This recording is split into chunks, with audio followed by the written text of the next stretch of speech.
I like to begin with an observation. Human beings have accomplished some remarkable things. We've mapped the human genome, walked on the moon, created smartphones that place the world's information in our pockets. Today, we can communicate with someone on the other side of the planet in seconds. So here's what I find quite interesting. If we have more ways to communicate than any generation in history, why does loneliness, burnout, and disconnection remain such common experiences? Something about that doesn't seem to add up. Today, I'd like to persuade you that while achievement and technology have improved our lives in countless ways, we should be equally intentional about cultivating purpose, belonging, and meaningful relationships because research continues to show that these factors are essential to long term well being.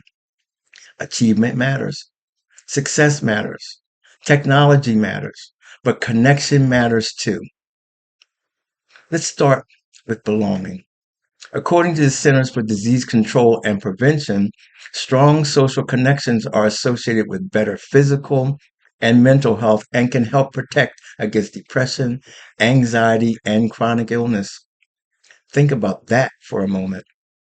Most of us spend years learning how to earn a degree, build a career, improve our finances, and achieve our goals. Yet, how much time do we spend learning how to cultivate belonging? The evidence suggests that social connection is not simply a pleasant addition to life. It is an important contributor to health and well being. Let's talk about purpose. The Substance Abuse and Mental Health Services Administration, or SAMHSA, identifies purpose and community as important dimensions of recovery and wellness. Purpose provides direction, community provides support. Together, they help people navigate uncertainty, setbacks, and change. And at some point, most of us ask the same questions. What am I trying to build? Why am I doing this? What kind of life do I want to live? These are questions people ask throughout every stage of life. Purpose helps answer them. It provides direction during uncertainty and meaning during difficult seasons of life. Now let's consider the strongest argument against my position. Many people would argue that we already are more connected than ever before, and honestly, they're not wrong. We can text instantly, video chat across continents, build online communities, and access information from almost anywhere in the world. Technology has created extraordinary opportunities. I'm not arguing against technology. In fact, most of us benefit from it every day. However, I would suggest that communication and connection are not always the same thing.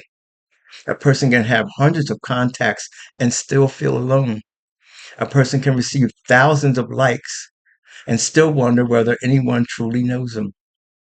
Technology can help us communicate, but it cannot automatically create trust, belonging, purpose, or meaningful relationships. Those things still require intentional effort. If communication alone solved loneliness and disconnection, we would expect those problems to disappear as communication technology expanded. Yet, research continues to show that belonging and meaningful social connections remain important predictors of well-being. So what am I suggesting? Not that we abandon achievement, not that we reject technology. I'm suggesting balance. And as we invest in careers, degrees, certifications, and personal goals, we should be equally intentional about investing in relationships, community, and purpose because the evidence is becoming increasingly clear. Connection matters. Purpose matters. Belonging matters. And that brings us back to the question we started with. If we have more ways to communicate than any generation in history, why does loneliness, burnout, and disconnection remain such common experiences? Perhaps communication alone is not enough. Perhaps we also need purpose, community, belonging, and meaningful relationships. So, in closing, success should not be only measured by what we accomplish, because people may admire our achievements, but they will most certainly remember how we made them feel, whether they felt seen, and whether they felt like they belonged. I'm Angelo Brooks. Thanks for letting me share.